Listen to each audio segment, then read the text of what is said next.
جیسا کہ اسلام میں جمعہ عزت والا ہے، عیسائیوں کے لیے اتوار اور ہندوؤں کے لیے منگل، اسی طرح یہودیوں کے لیے ہفتے کا دن محترم تھا۔ مگر فرق اتنا ہے کہ اسلام میں صرف ان لوگوں پر جن پر جمعہ کی نماز فرض ہے، جمعہ کی پہلی اذان سے ختم نماز تک وہ دنیاوی کاروبار کرنا حرام ہے۔ جو نماز میں دخل انداز ہوں، عورتیں، بچے، مسافر اور بیمار لوگ اسی حکم سے علیحدہ ہیں کیونکہ ان پر جمعہ فرض نہیں ہے۔ لیکن یہودیوں اور عیسائیوں کے ہاں ان سارے دنوں میں دنیاوی کاروبار حرام تھے اور خاص کر شکار کرنا سخت جرم۔ موسیٰ علیہ السلام کے بعد یہ واقعہ پیش آیا کہ بنی اسرائیل کی ایک جماعت بحر گلز کے کنارے شہر ایلا میں رہتی تھی، جو مدینہ منورہ اور شام کے درمیان ہے۔ یہ لوگ مچھلی کے بہت شوقین تھے۔ رب کی شان یہ کہ ہر ہفتہ اس دریا میں بے شمار مچھلیاں نمودار ہوتی تھیں، یا ان کے امتحان کے لیے یا اس مچھلی کی زیارت کے لیے جس کے پیٹ میں حضرت یونس علیہ السلام رہتے تھے۔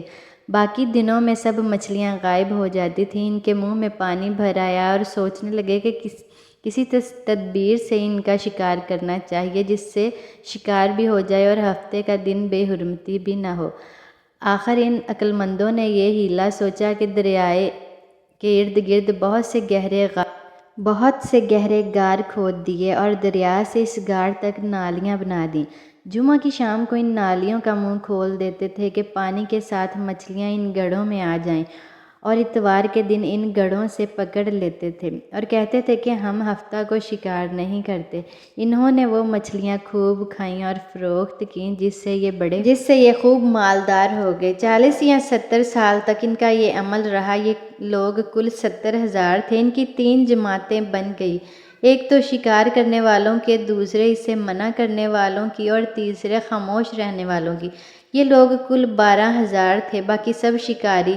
جب شکاریوں نے ان کی نصیحت نہ مانی تو انہوں نے اپنے اور ان کے درمیان ایک دیوار بنا کر شہر کے 2 حصے بنا دیے اور کہا کہ ہم ان کے ساتھ نہ رہیں گے کہ ہم پر عذاب نہ آ جائے۔ یہاں تک کہ داؤد علیہ السلام کا زمانہ آ گیا اور انہوں نے ان کو مچھلیاں پکڑنے سے منع فرمایا اور کہا، ان کو قید کرنا ہی تو شکار ہے، جیسے کوئی ہرن کو جال میں پھانس لے۔ اس نے شکار کر لیا، کھائے یا نہ کھائے، اور کھائے تو آج ہی کھائے یا کبھی دوسرے وقت۔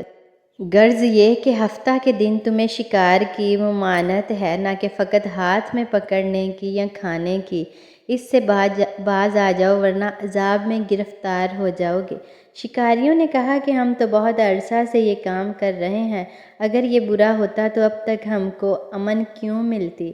تب داؤد علیہ السلام نے یہ دعا فرمائی جس سے رب کا غضب آ گیا، اور رات میں یہ سب کے سب بندر بن گئے، یا جو ان لوگ بندر اور بوڑھے لوگ سور بنا دیے گئے۔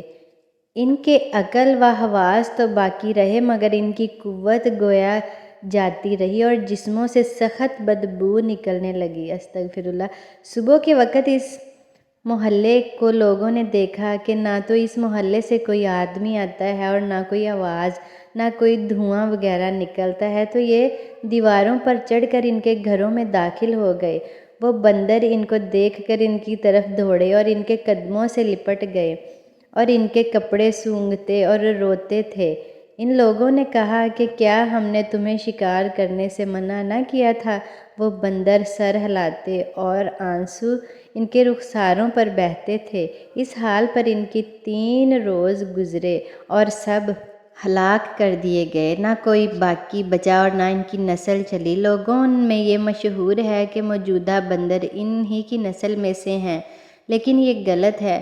ان سے پہلے بھی بندر تھے اور یہ موجودہ بندر ان سے پہلے بندروں کی اولاد میں سے ہی ہیں، کیونکہ صحیح روایت میں ہے کہ کوئی مسخ شدہ قوم 3 دن سے زیادہ نہیں جیتی، نہ کھاتی ہے، نہ پیتی ہے اور نہ ہی اس کی نسل چلتی ہے۔